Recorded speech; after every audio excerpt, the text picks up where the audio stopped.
Of handouts. So we got the question food, and we got my amateur expert math tutorial. I won't have one. That's all right. Who needs one? I had one. I've got a spare one. Would you please pass this on down to Mr. Gary Head, our new fearless leader of WCARES. Not official yet. Don't be saying that now. I have to jump through a couple of hoops yet. That should be interesting. And You're telling me. all right, I'm thinking that's a DVD we could sell. go to page 18 in the question pool, and go to question number E5B01. E5B01 is down there. These are the exact exam questions. What is the, now, one thing we talked about in the electronics class, but Phil didn't give here, but capacitors and inductors have to charge up and discharge. What you need to do is memorize the formula for a time constant, the time it takes for the capacitor to charge and discharge. T, or you can say tau if you want to, T equals R times C. Resistance times capacitance, that is for a capacitor. It takes 5 time constants for a capacitor to become fully charged or fully discharged. You will need to memorize the numbers I showed here of 63.2% and 36.8%. Together they add up to be 100%, so you probably just need to memorize one and you can do the other one. Okay. 63.2% is the amount a capacitor is charged in the first of the 5 time constants. 36.8% is the amount the capacitor is discharged in the first of time constants. If you just remember those simple things, these questions are easily solved. So no calculator required. E5B01, what is the term required for the capacitor in an RC circuit to be charged to 63% of the supply voltage? That is 1 time constant. So just remember the term time constant. Remember that there are 5 time constants, and to charge the initial first time constant, the capacitor will get to roughly 63% of its full target voltage. Overleaf to page 19. Question number EB502, the top of the page. What is the term it takes for a time charge capacitor? What is the term for the time? You can read this better than I do. Anyway, to ask you what's the time period for it to go down to 36.8%? Again, 1 time constant. That is pretty much all there is to this kind of stuff. On the question below that, E5B03, the capacitor in an RC circuit is discharged to what percentage of the starting voltage after 2 time constants? Well, this is pretty tricky, but it's easily solved without a calculator. We know that it's going to discharge to 36.8% in the first time constant. You know it's going to charge in 62, it's going to discharge in 36. The only possible answer here is D, because it is the only one that is lower than 36.8. We're discharging, so we're not going to get anything back. This is one way you can solve these questions without having to really do the math. You can think common sense. If you will, before I forget, if you will just keep this handy while you're learning the stuff and taking the practice exams, you'll find that it's easy to figure out. Okay, E5B04. Now you guys have been through general courses. Some of you have been to the electronic class, so you know how to put capacitors in parallel and series. 2 capacitors in parallel, if they're identical value, the capacitance is doubled. 2 resistances in parallel, the resistance is halved. That's all written down here. We're going to start working with the calculator here. Okay, but first we know that we have 2 220 microfarad capacitors and 2 1 megohm resistors. So we actually have an equivalent capacitance capacitance of 440 microfarads and equivalent resistance of 500 k ohms. Use the calculator to multiply 500 k times 440 microfarads.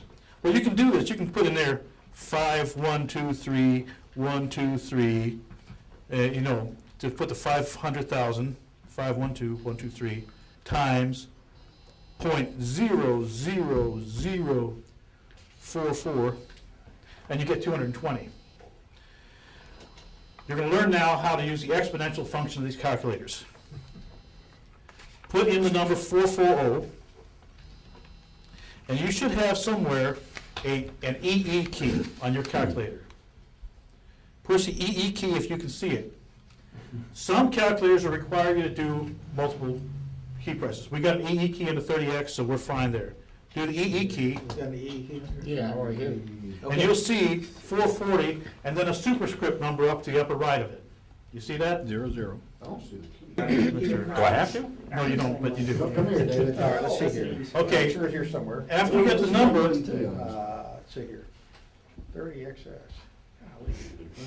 Why do they keep calling these all these things 30s and have these different? I don't know, I've got the same one, he Okay. But E- I've got the same one so we got here. 440 EE, and it's got zeros up there. And you found E, right? Yes. Now this Oh, it might 440 be this. is microfarads. It might be this. Second. Microfarad is the value times 10 to the minus 6. So what you want to do now, while it's in this And mode, then plus minus. is push the 6. Plus minus. And now you see that number up there has 6. Boy, that's a complicated. Yeah, It says now 440 upper script, Oh, 06. minus 6. but you got to change that to negative now, because it's 10 to the minus 6. So you should have a button somewhere near the equal key that says plus/minus. Change sign key. Change the sign. Oh, here. See now, water. Yeah. Okay. I think Okay, so now you should have in your calculator 440 times 10 to the minus 6. That is now completely entered. Now hit the multiply key, the X key, and you'll see it turn back into .0004. Anyway, don't worry about that. It did return to push forward. And now put in the 500 for the value of the resistance, and again, the EE key. And now, this is in kiloohms, 10 to the 3. So just simply put in a 3. That's all you got to do. And hit enter. And you get 220. Syntax I error. got a number on that one, okay. the EE key is right there. Yeah, Okay. it's Shift E. Okay, shift. Just like you do. E and put in, got 5 minutes. after you put in the 500, Okay, we'll try this again. let me, go from the 500, you put the Put 500 the in, 500 in, hit E, EE, E, right, 3, 3. because it is kiloohms. It is not, it is greater than 0, so it's got a plus. It doesn't have to have a minus sign, and it's times 10 to the third. No, Syntax error. syntax error. Yeah, mine says EE key. I heard that that was. Well, yeah, she has EE, but she doesn't have the plus and minus. Yeah, I just cleared it out. That's okay, I just want to see if I can find a plus and minus. On, which Joe went version through is this this? yesterday. On Roberts, it was actually this key here. The parentheses? Yeah. And you have to enter And you do it first. Ah, Wrong. You enter it first, you press the minus key, then Oh, no, the no, 3. that's just it. yes. That's so. 40. This has taken a little bit longer than I expected. Is that a minus? And that was Technology. No, minus No, it's 6. just the plus number minus of in people. first. Minus It seems like to me It's 6. the that the sheer And number. then what's the next? are The I absolute. think it's equal, isn't Yes. it? 15 years old. Okay, 0.00044. who is That's it. still not getting the right answer? That's it. I'm not. Well, then you gotta go the second step. That's just half. Okay, but you got Then you do the 500 EE3. Okay. 440 E to the 6 Okay. minus Let's clear it all. Okay. Sort it out. Times. Okay, let's see here. We got. The new times. From there you go times 500. 440. It's here. If you look at, 440. please pay attention, And then put in 3 equals. the bottom of my sheet. Syntax Bottom error. of sheet Okay, one, so something on the handout. second half is not Yeah. right. First half is right, because you got the 0, see? You got this number, which is right, that's the first half. Right, okay. Please. Got that. Pay attention to the bottom of the sheet, number 1 of my handout. You will see the keystrokes there that you should enter. Oh, okay.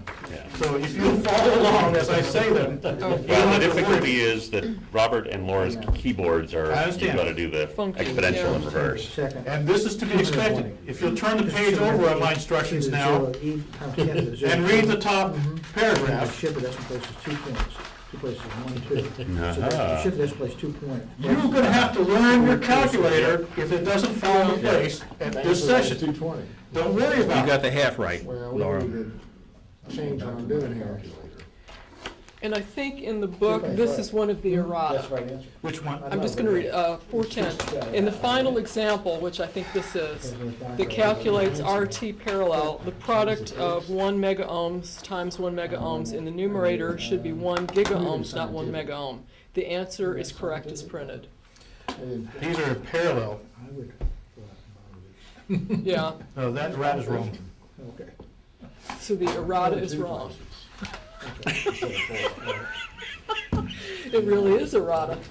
No, I mean, seriously, you have two resistors. I didn't know. Yeah, they said the answer is correct, Yes. but they left out a step. They're wrong. Two of them together, the value is always lower than the least. That's correct. Yeah. You have two 1 mega ohm resistors in series Yes, I parallel. got, you got two That is tabs. 500 ohms, half a That's the mega. same one I got. Gotta figure out how to get to your second Your half. rat Okay, is wrong. got that. That's right. 500 Which is the last letter. 500 and then equals. On mine, it was just the equal key. You put the XY key first before you put the 500 Let's in. try this again. The one that's on, XY first. the one that's on the front page of chapter 4, I strongly encourage you to use that one. It's going to make your life a lot happier. If you want to get even better, the TI-36X Oh, will look, save you some keystrokes. a kind Get an person. HP. No, don't get an HP.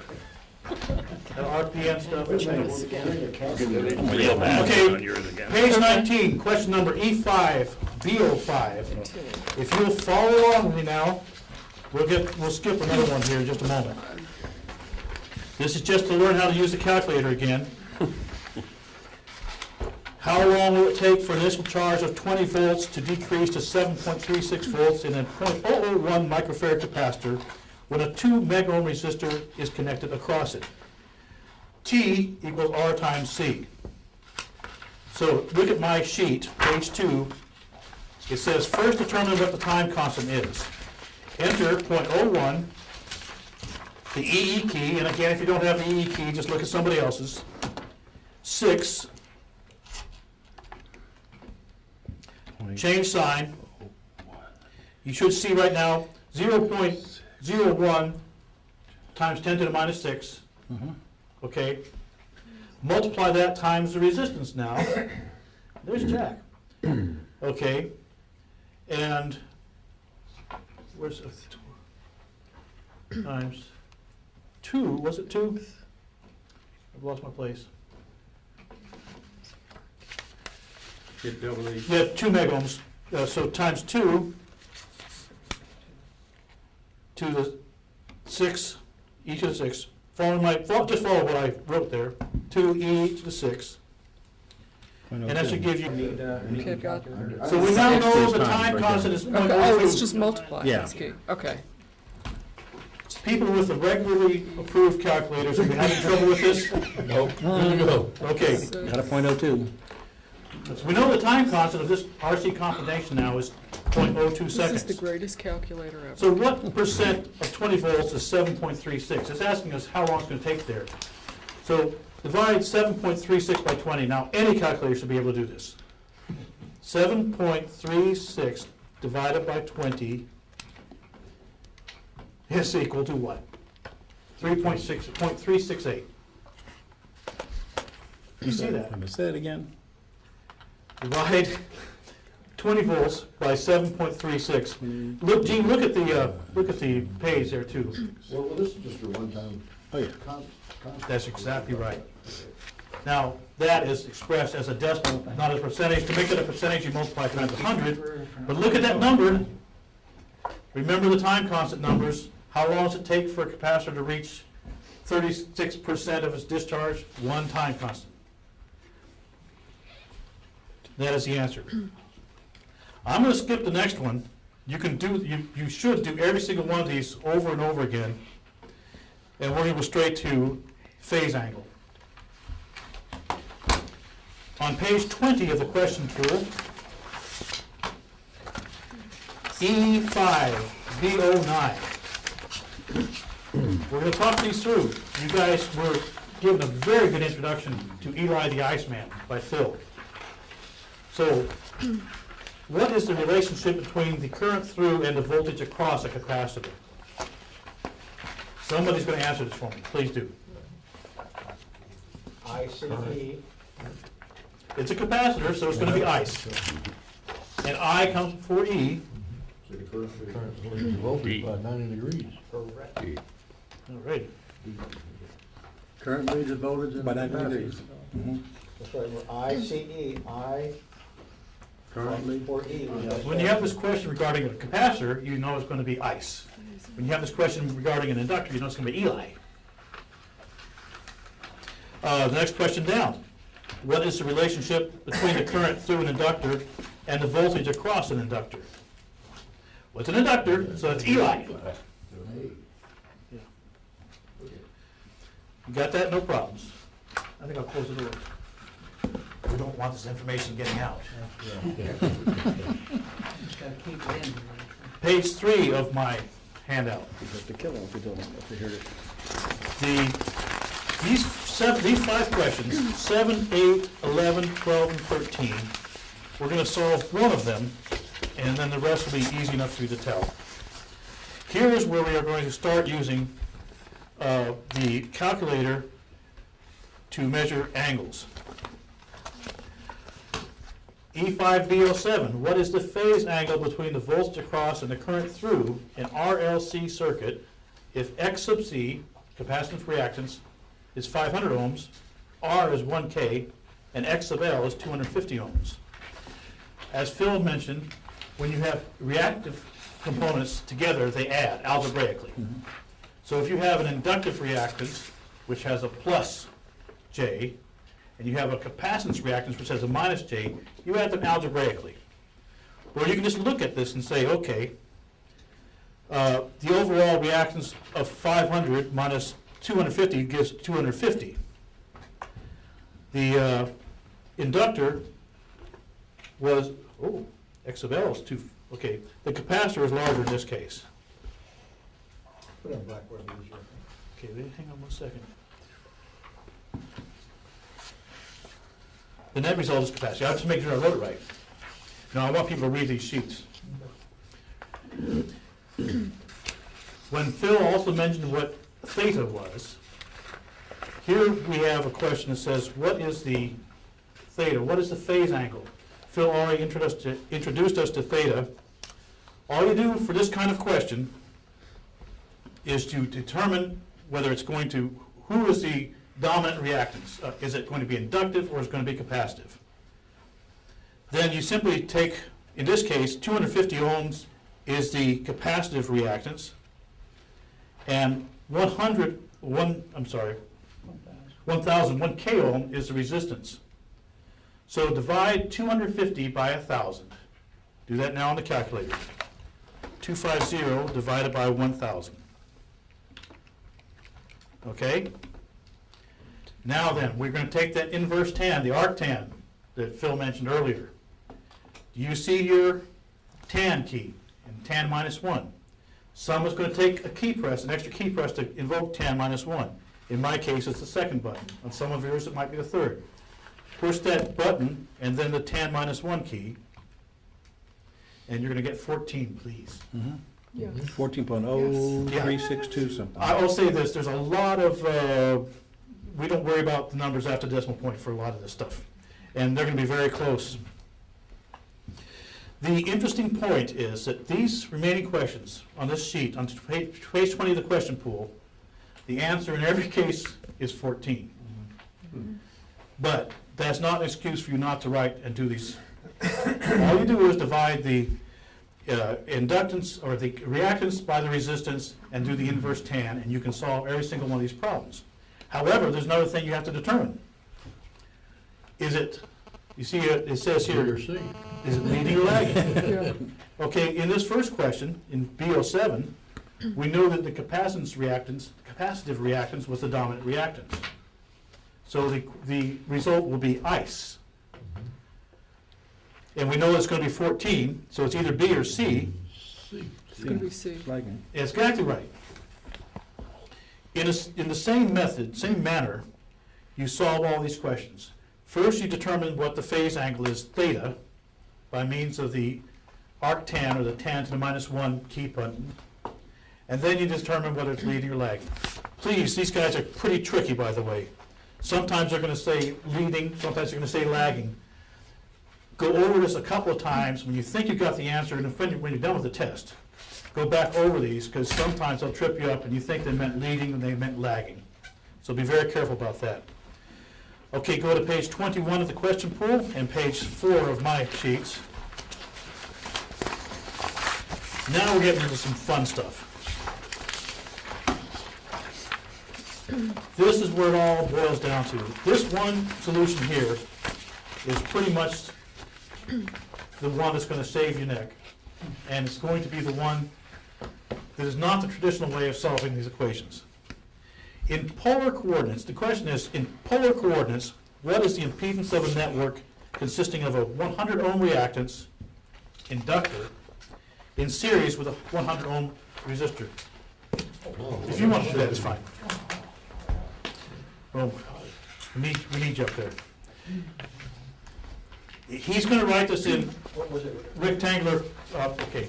It's a 100 minus, a 100 plus J, 100. So we have resistor and inductor. Yes, 100 ohms, and this was a reactance of 100. yes. Okay? So, So first we got 100 ohms, and the inductance has a reactance of 100 ohms. that's correct. Okay, now, thank you very much. Is that all we need? No, I'd like you to write, Z equals, Okay, yes, Z equals 100 plus J 100. When you see these questions, thank you, Phil. When you see these questions, go ahead and write it down like that. You'll see it there on my page, on my sheet, the top of the page. I actually write that down, and that's going to give you a good way of looking at it. And plus, you're going to need it when you punch these buttons. Okay, my calculator, by the way, has a pull-out card in trigonometry section, tells how to do rectangular and polar. So if you get really frustrated in the test session, Don't take that into that. I don't think. no, you can take the calculator in. Can you take that sheet in? I don't think so. I wouldn't take that in. Because one of the rules are the examiners will check for Equations, formulas okay. loaded in memory or cheat sheets. Never mind. That's when you took the test. Well, I'm afraid I had that was with me, but I didn't need it because I Revoke your express license. I think you better. Well, Myron always threatened to do that because there's only 5 words per minute, but. Okay. First, enter the number 100 into the calculator. This is the real part, the real resistance, real, versus the J part, imaginary. And now I have a button here called X to Y. It's a sub button. Do you have that? That puts this value in the stack. You have something like that? I got it, but I can't read it. No, not, it's over here. You got a cheat sheet. Don't take that in exam. Oh, yeah.